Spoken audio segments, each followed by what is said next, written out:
शहर के सबसे बड़े पुलिस ऑफिस की छठी मंजिल पर एएसपी आरती मिश्रा अपनी कुर्सी पर बैठी थी। सामने फाइलों का पहाड़ था, लेकिन उनका ध्यान खिड़की के बाहर भागते हुए शहर पर था। इस बड़ी एसी की ठंडी हवा भी उनके मन में चल रही बेचैनी को शांत नहीं कर पा रही थी। हर फाइल एक जैसी कहानी कहती थी, कहीं पुलिस की लापरवाही, कहीं बदसलूकी, तो कहीं सीधे सीधे रिश्वतखोरी की शिकायतें। अनुपम ने एक गहरी सांस ली। उन्हें इस वर्दी को पहने 7 साल हो गए थे। इन 7 सालों में उन्होंने अपनी ईमानदारी और हिम्मत से एक अलग पहचान बनाई थी। लोग उन्हें लेडी सिंघम जैसे नामों से भी बुलाते थे, लेकिन अनुपम जानती थी कि सिस्टम के अंदर का दीमक बाहर से नहीं दिखता। वह मीटिंग्स लेती, भाषण देती, सख्त आदेश जारी करती, लेकिन उन्हें हमेशा लगता कि उनकी बातें उन तक पहुंच ही नहीं रही जिन्हें सबसे ज्यादा सुनने की जरूरत है, यानी सड़क पर खड़ा वह सिपाही या थाने में बैठा वह हवलदार जो आम जनता से सीधे जुड़ता है।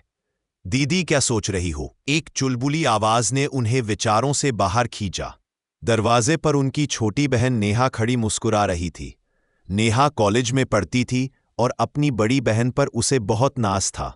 कुछ नहीं नेहा, बस यूं ही, आरती ने मुस्कुराने की कोशिश की। प्रिया अंदर आई और उनकी मेज पर रखी एक फाइल उठा ली। उस पर मोटे अक्षरों में लिखा था, शिकायत विभाग, फिर से यही सब। दीदी आप इतना टेंशन क्यों लेती हो? आप अपनी तरफ से तो बेस्ट कर ही रही हो। आरती ने फाइल प्रिया के हाथ से वापस ले ली। सिर्फ मेरा बेस्ट करना काफी नहीं है नेहा।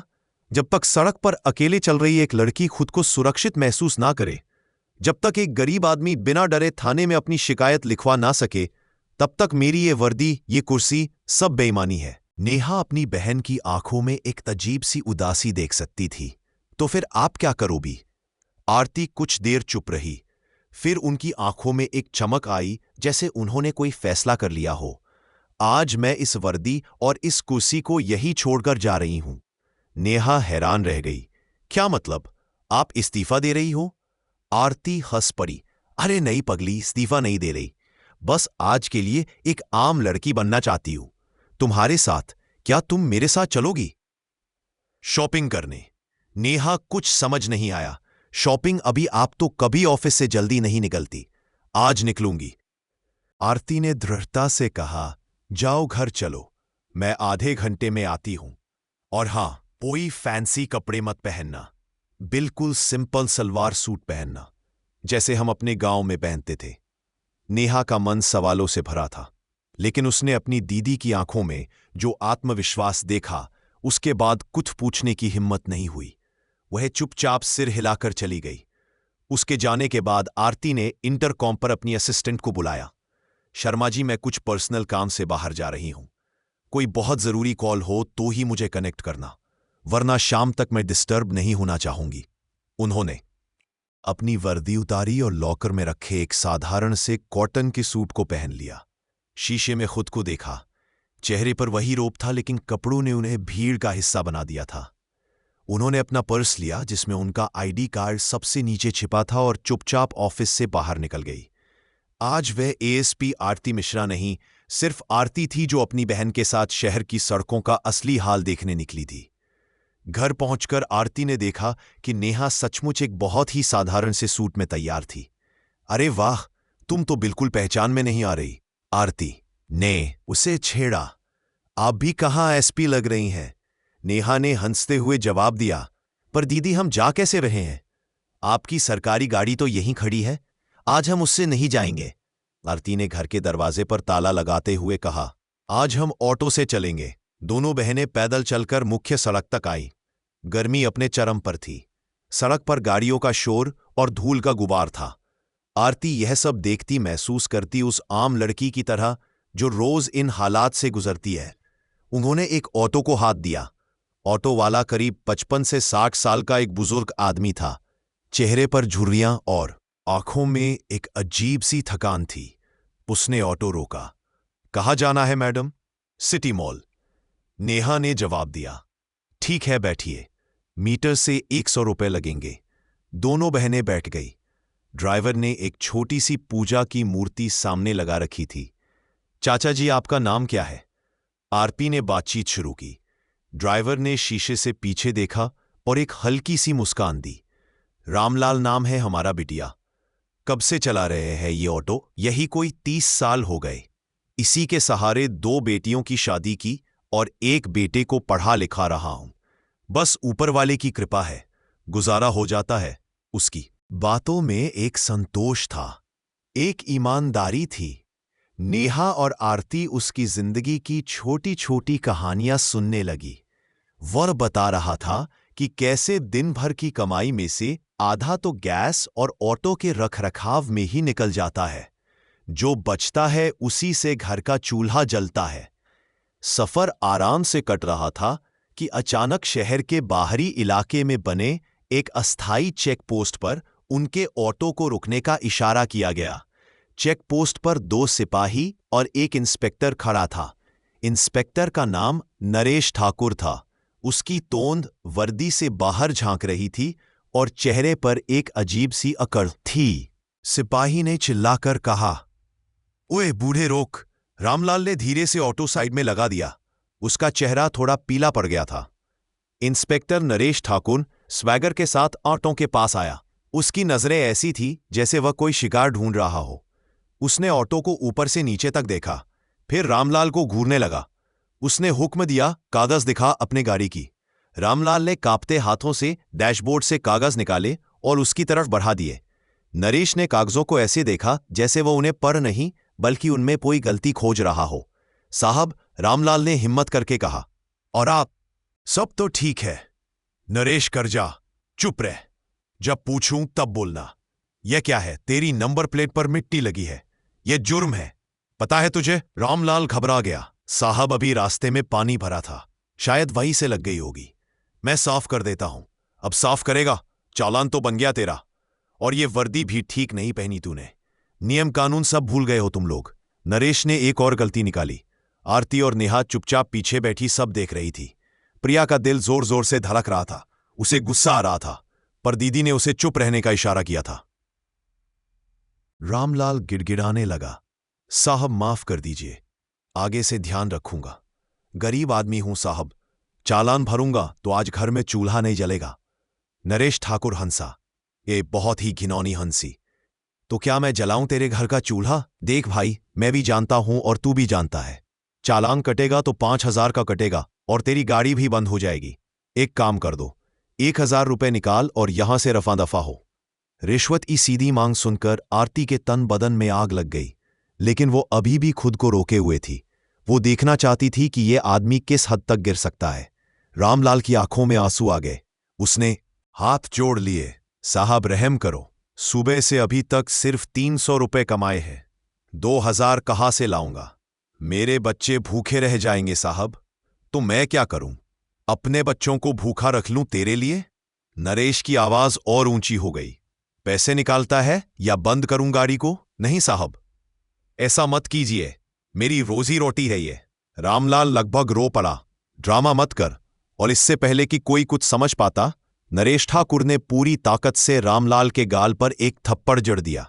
आवाज इतनी तेज थी कि सड़क पर चलते कुछ लोग भी रुककर देखने लगे। रामलाल का बूढ़ा शरीर थप्पड़ के जोर से एक तरफ लड़खड़ा गया। उसकी आंखों से आंसू बहने लगे। यह सिर्फ एक थप्पड़ नहीं था, यह उसकी इज्जत, उसकी गरीबी और उसकी लाचारी पर एक साथ किया गया हमला था। आसपास लोगों की भीड़ जमा हो गई थी, लेकिन सब तमाशा देख रहे थे। कोई कुछ नहीं बोला। सबकी आंखों में डर था। नेहा से अब बर्दाश्त नहीं हुआ। वह दरवाजा खोलकर बाहर निकलने ही वाली थी कि आरती ने उसका हाथ कसकर पकड़ लिया। नेहा ने अपनी दीदी की तरफ देखा। आरती की आंखें गुस्से से लाल थीं, जबड़ा भी हुआ था, लेकिन चेहरा एकदम शांत था, जैसे तूफान से पहले की शांति होती है। रामलाल अपने गाल पर हाथ रख के सिसक रहा था। साहब मारा क्यों? उसकी आवाज में दर्द और आरती का सैलाब था। जबान चलाता है मेरे सामने, अभी और मारूंगा। नरेश ने दोबारा हाथ उठाया। बस अब बहुत हो गया था। आरती ने धीरे से ऑटो का दरवाजा खोला और बाहर निकली। उसकी चाल में एक अजीब सी दृढ़ता थी जिसे देखकर इंस्पेक्टर नरेश एक पल के लिए रुका। उसने ऊपर से नीचे तक आरती को देखा। एक साधारण सी लड़की। क्या हो रहा है यहाँ? अनुपमा की आवाज शांत थी, लेकिन उसमें एक ऐसी शक्ति थी कि सब लोग उसकी तरफ देखने लगे। नरेश को अपनी सत्ता पर यह सवालिया निशान पसंद नहीं आया। तू कौन है? इनके रिश्तेदार हो क्या? ज्यादा वकील मत बनो। मैडम, अपना काम करो और निकलो यहां से।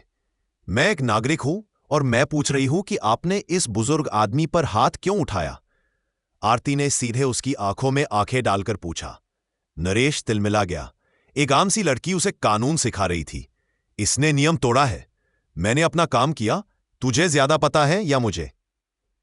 नियम तोड़ने की सजा चालान है, थप्पड़ मारना नहीं।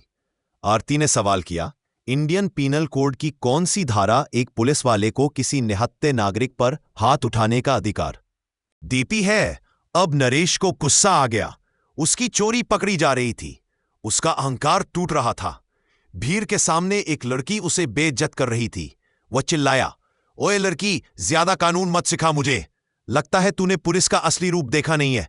चल निकल यहां से, वरना इसी बुड्ढे के साथ तुझे भी थाने ले जाकर अक्ल ठिकाने लगा दूंगा। आप मुझे डराने की कोशिश कर रहे हैं इंस्पेक्टर? आरती की आवाज अब भी शांत थी। डरा नहीं रहा। बता रहा हूं, तू है कौन? किसी जज की बेटी है या मंत्री की? कौन है तू? नरेश लगभग उसके चेहरे पर झुककर बोला। मैं कौन हूं यह जानना इतना जरूरी है क्या? बस इतना समझ लीजिए कि मैं इस देश की एक आम नागरिक हूं, जिसे आपके जैसे लोग हर रोज लूटते हैं, अपमानित करते हैं। यह सुनकर नरेश का पारा 7वें आसमान पर पहुंच गया। उसका पुरुषवादी अहंकार और वर्दी की गर्मी एक साथ उसके सिर पर चढ़ गई। उसने सोचा भी नहीं, समझा भी नहीं। तू मुझे सिखाएगी मेरा काम? वह गरजा और उसने वही हाथ जिससे उसने एक बेबस बूहे को मारा था, आरती की तरफ बढ़ा दिया।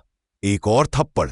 इस बार यह थप्पड़ शहर की superintendent of police SP Anupam Mishra के गाल पर पड़ा था। एक पल के लिए सन्नाटा छा गया। नेहा की चीख निकल गई। दीदी रामलाल की आंखें फटी की फटी रह गई। भीड़ में फुसफुसाहट होने लगी। आरती ने अपना चेहरा सीधा किया। उसके गाल पर 5 उंगलियों के निशान छप गए थे, लेकिन उसकी आंखों में दर्द या डर का कोई निशान नहीं था।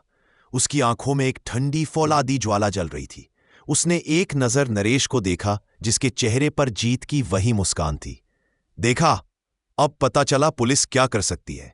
नरेश ने अपनी मूंछों पर ताव देते हुए कहा, मैंने कहा था ना, ज्यादा वकील मत बन। अब अगर एक शब्द भी और बोली तो सच में उठाकर हवालात में डाल दूंगा, समझी? आरती ने कोई जवाब नहीं दिया।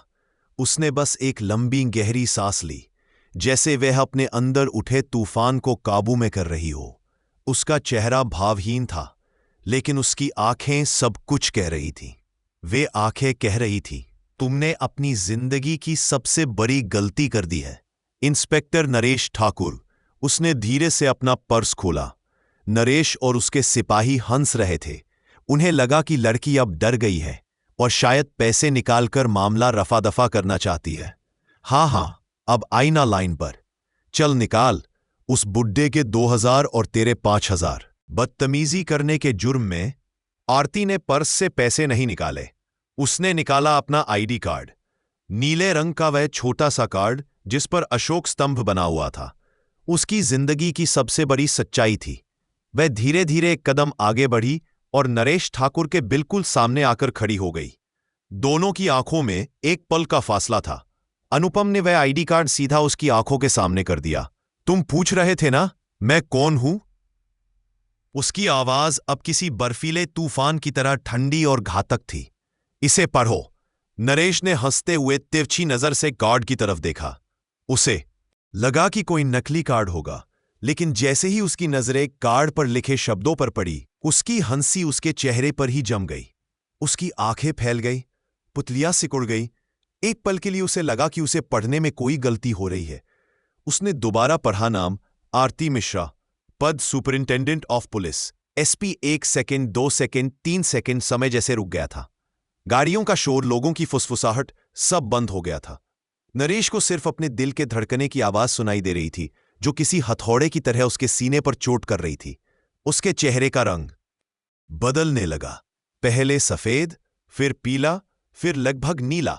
उसके माथे पर पसीने की बूंदें उभर आईं, जो गर्मी की वजह से नहीं बल्कि खौफ की वजह से थी।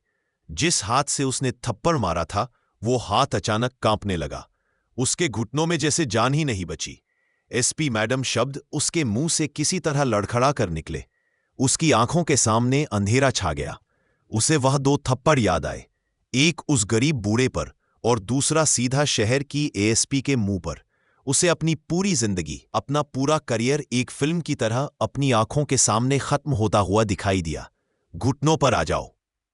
इंस्पेक्टर आरती की आवाज में कोई नरमी नहीं थी। नरेश ठाकुर, जो कुछ मिनट पहले तक खुद को सड़क का राजा समझ रहा था, बिना एक पल की देरी किए धड़ाम से आरती के पैरों में गिर पड़ा। मैडम, माफ कर दीजिए मैडम, बहुत बड़ी गलती हो गई। मुझे नहीं पता था, मैंने आपको पहचाना नहीं मैडम। वह गिड़गिड़ाने लगा। उसकी अकड़, उसका घमंड सब कुछ आंसुओं में बह गया था। वह आरती के पैर पकड़ने की कोशिश करने लगा। दूर हटो आरती, गर्जी, तुमने मुझे नहीं पहचाना। यह तुम्हारी गलती नहीं है। तुम्हारी गलती यह है कि तुमने इस वर्दी को नहीं पहचाना, इसकी इज्जत नहीं की।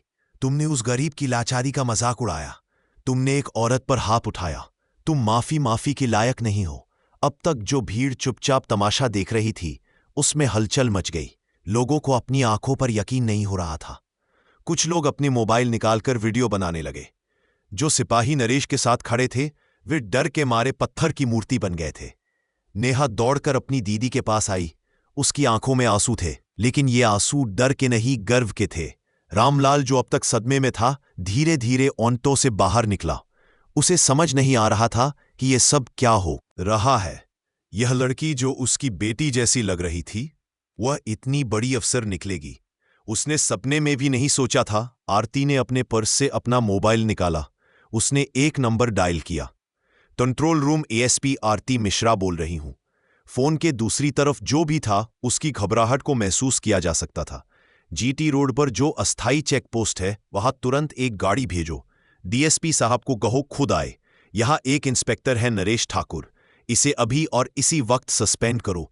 इसके खिलाफ रिश्वतखोरी, मारपीट और एक सरकारी अफसर पर ड्यूटी के दौरान हाथ उठाने का केस दर्ज करो। मैं चाहती हूं कि इस पर ऐसी विभागीय जांच हो कि आगे से कोई भी पुलिस वाला किसी बेगुनाह नागरिक पर हाथ उठाने से पहले 1000 बार सोचे। आदेश देकर उसने फोन काट दिया। उसने नरेश की तरफ देखा, जो अभी भी जमीन पर पड़ा रो रहा था। उठो और खड़े हो जाओ एक तरफ। तुम्हारा हिसाब अब कानून करेगा। 10 मिनट के अंदर पुलिस की गाड़ियों के सायरन से पूरा इलाका गूंज उठा। डीएसपी साहब खुद भागे भागे आए। अपनी एसपी को सादे कपड़ों में और उनके गाल पर थप्पड़ का निशान देखकर उनके होश उड़ गए। उन्होंने नरेश ठाकुर को देखा, जिसकी हालत इसी मरे हुए इंसान जैसी थी। अरेस्ट हिम, आरती ने आदेश दिया। पुलिस वालों ने नरेश ठाकुर को हथकड़ी पहनाई और उसे गाड़ी में डाल दिया। जाते जाते वह एक बार फिर माफी के लिए चिल्लाया, लेकिन किसी ने उसकी नहीं सुनी। जब सब शांत हो गया तो आरती रामलाल के पास गई। रामलाल की आंखों में आंसू थे, लेकिन इस बार यह बेबसी के नहीं बल्कि शुक्रगुजारी के थे। उसने हाथ जोड़ लिए। आप तो भगवान बनकर आई बिटिया। अगर आज आप ना होती तो वह आगे कुछ बोल नहीं पाया। आरती ने उसके जुड़े हुए हाथ पकड़ लिए। नहीं चाचा जी, हाथ मत जोड़िए। आज शर्मिंदा होने की बारी मेरी है। मेरे ही डिपार्टमेंट के एक अफसर ने आपके साथ यह बदसलूकी की। मैं आपसे अपने पूरे पुलिस विभाग की तरफ से माफी मांगती हूं। यह सुनकर रामलाल और वहां खड़े सभी लोगों की आंखों में आरती के लिए इज्जत और बढ़ गई। एक इतना बड़ा अफसर एक गरीब औंतों वाले से माफी मांग रही थी। यह उन्होंने अपनी जिंदगी में पहली बार देखा था। और हां, यह रहे आपके 2000 रुपए। आरती ने अपने पर्स से पैसे निकालकर उसे देने चाहे। नहीं नहीं बिटिया, ये मैं नहीं ले सकता। आपने जो किया वह किसी पैसे से बहुत बड़ा है। रामलाल ने मना कर दिया। चाचा जी, इसे रखिए। यह मेरी तरफ से नहीं है। यह उस अन्याय की भरपाई है जो आपके साथ होने वाला था, और यह मेरा पर्सनल नंबर है। अगर भविष्य में कोई भी पुलिस वाला आपको बेवजह परेशान करे तो बिना डरे मुझे फोन कीजिएगा। रामलाल ने कांपते हाथों से पैसे और नंबर ले लिया। आरती अपनी बहन नेहा के साथ वापस ऑटो में बैठ गई। चलो चाचा जी, मॉल छोड़ दीजिए। रामलाल ने कृतज्ञता से सिर हिलाया और ऑटो स्टार्ट कर दिया। पूरे रास्ते कोई कुछ नहीं बोला। नेहा अपनी दीदी का हाथ थामे बैठी थी और सोच रही थी कि उसकी दीदी सिर्फ एक पुलिस अफसर नहीं, बल्कि एक चट्टान है। मॉल के सामने पहुंचकर जब आरती ने पैसे दिए तो रामलाल ने लेने से साफ इनकार कर दिया। आज की सवारी मेरी तरफ से बिटिया रानी, उसने मुस्कुराते हुए कहा। उसकी मुस्कान में आज एक नई इज्जत और आत्मविश्वास था। शाम को जब आरती वापस अपने ऑफिस पहुंची तो पूरे डिपार्टमेंट में सन्नाटा पसरा हुआ था। हर कोई जानता था कि आज क्या हुआ है। वह अपनी कुर्सी पर बैठी और खिड़की के बाहर फिर से उसी शहर को देखने लगी।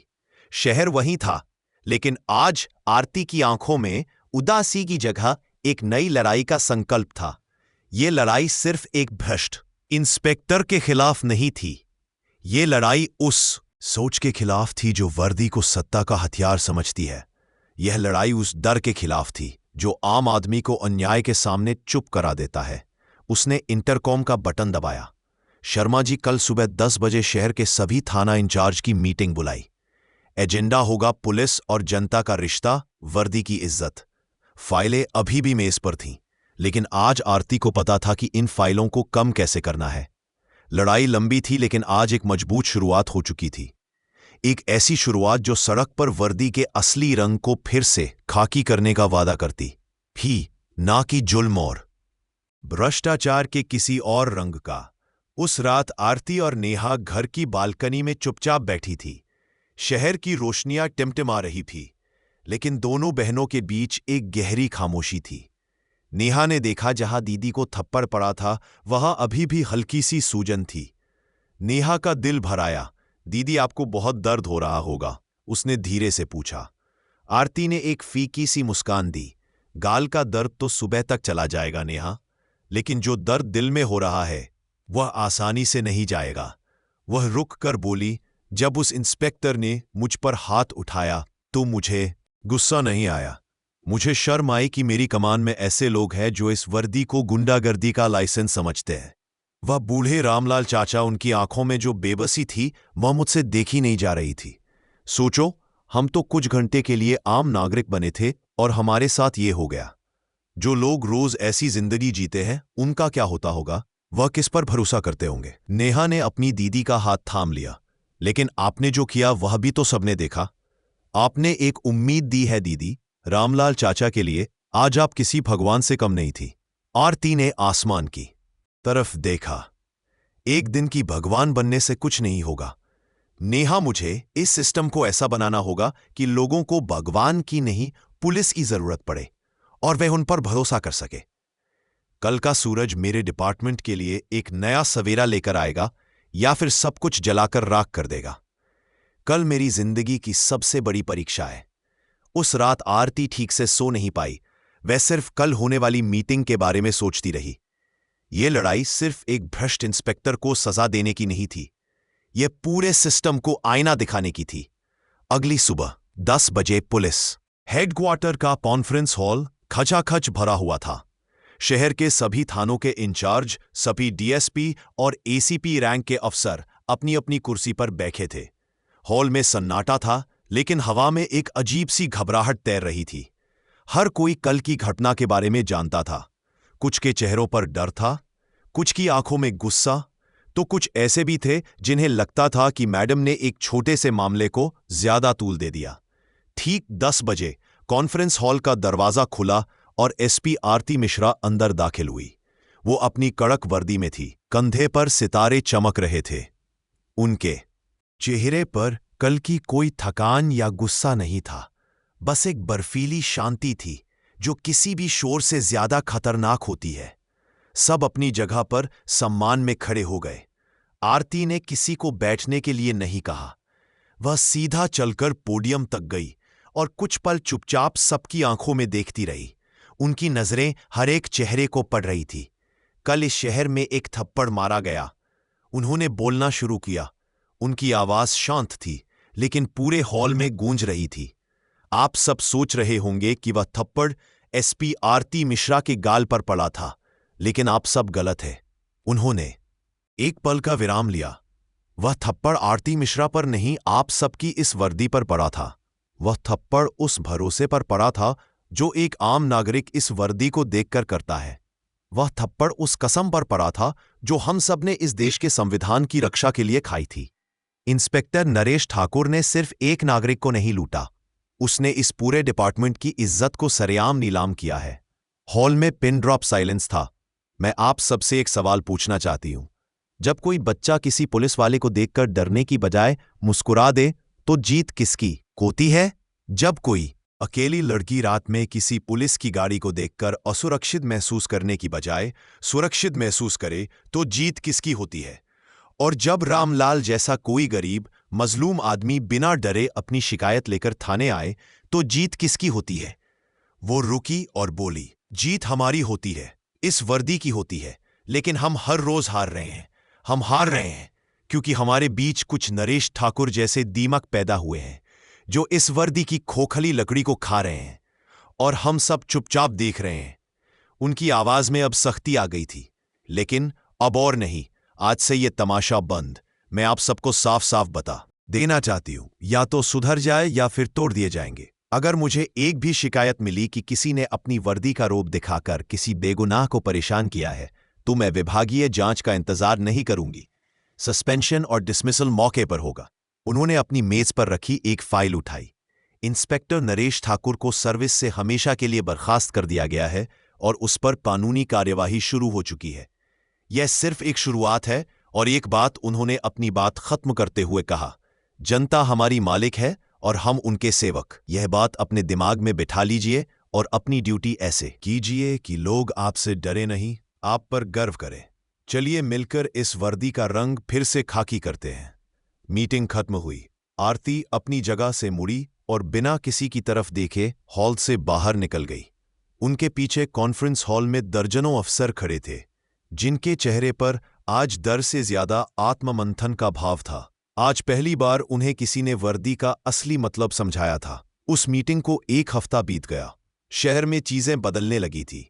चेक पोस्ट पर पुलिस वालों का व्यवहार नम्र हो गया था। थानों में शिकायतें सुनने में अब आनाकानी नहीं होती थी। ये एक बड़ा बदलाव नहीं था, लेकिन एक शुरुआत थी। एक दिन रामलाल अपना ऑटो चला रहा था। एक चौराहे पर लाल बत्ती होने पर उसने ऑटो रोका। तभी एक ट्रैफिक हवलदार उसके पास आया। एक पल के लिए रामलाल का दिल धड़का।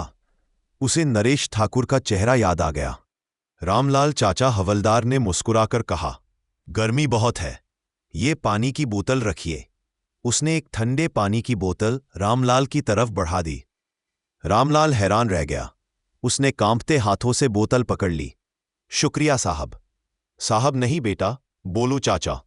एएसपी मैडम का सख्त आदेश है। आप सब हमारे परिवार की तरह हैं। वह बोला और मुस्कुराता हुआ अपनी जगह पर वापस चला गया। रामलाल की आंखों में आंसू आ गए। ये खुशी के आंसू थे, इज्जत मिलने के आंसू थे। उसने बोतल से पानी पिया और उसे लगा जैसे वह दुनिया का सबसे मीठा पानी पी रहा हो। उसने मन ही मन अनुपम को लाखों दुआएं दी। उस शाम वह जब अपने ऑटो स्टैंड पर पहुंचा तो उसने देखा कि सारे ऑटो वाले उसे घेर कर खड़े हो गए। क्या हुआ रामलाल, आज बड़ा खुश लग रहा है? एक दोस्त ने पूछा। रामलाल ने उन्हें पानी की बोतल वाली पूरी बात बताई। सब सुनकर दंग रह गए। लगता है वह एएसपी मैडम सच में शहर को बदल कर रहेंगी। दूसरे ने कहा, हाँ। रामलाल ने एक गहरी सांस लेकर कहा, उस दिन उस चेक पोस्ट पर सिर्फ एक भ्रष्ट अफसर को सजा नहीं मिली थी, बल्कि हम जैसे हजारों गरीबों के अंदर की हिम्मत भी जाग गई थी। अब हमें डरने की जरूरत नहीं। एक महीना बाद आरती अपने ऑफिस में बैठी थी।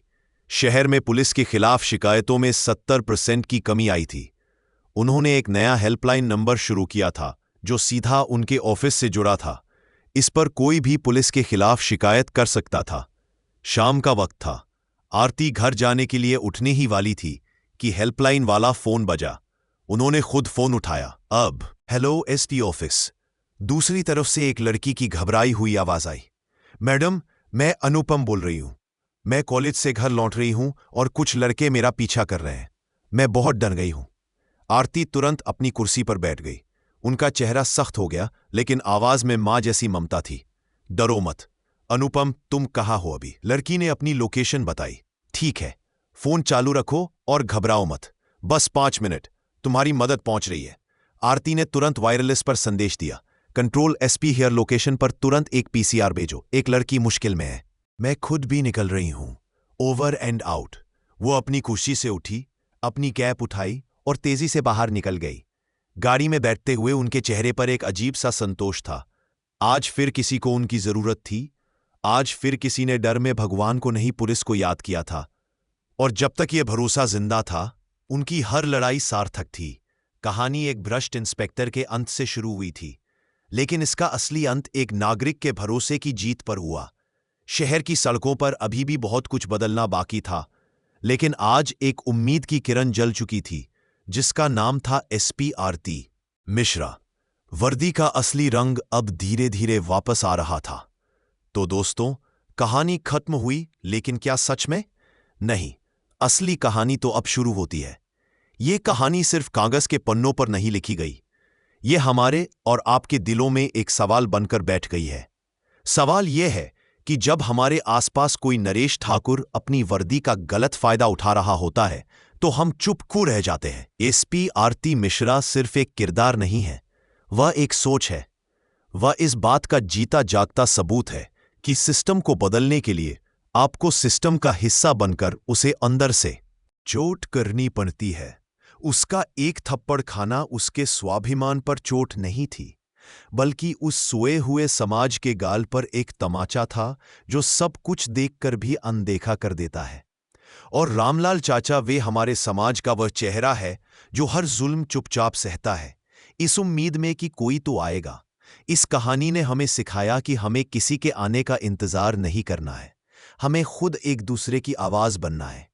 अगर इस कहानी की चिंगारी ने आपके अंदर की हिम्मत को हवा दी है, तो आपका एक लाइक सिर्फ एक बटन नहीं, बल्कि आरती जैसी हर ईमानदार आवाज के लिए एक सलाम होगा।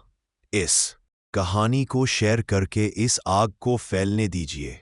इसे हर उस दोस्त, हर उस रिश्तेदार तक पहुंचाए जिसे यह यकीन हो चला है कि अब कुछ नहीं बदल सकता। उन्हें दिखाइए कि जब हिम्मत जागती है, तो बड़े से बड़ा अहंकार भी घुटनों पर आ जाता है। और हाँ, अगर आप चाहते हैं कि ऐसी कहानियां जो सिर्फ मनोरंजन नहीं, बल्कि रूह में एक बेचैनी और समाज में एक बदलाव की उम्मीद जगाती हैं, आप तक पहुंचती रहे, तो हमारे इस सफर का हिस्सा बनने के लिए चैनल को सब्सक्राइब जरूर कीजिएगा। क्योंकि याद रखिएगा, सैलाब हमेशा भीड़ से नहीं आता, कभी कभी एक अकेला इंसान ही सैलाब लाने के लिए काफी होता है।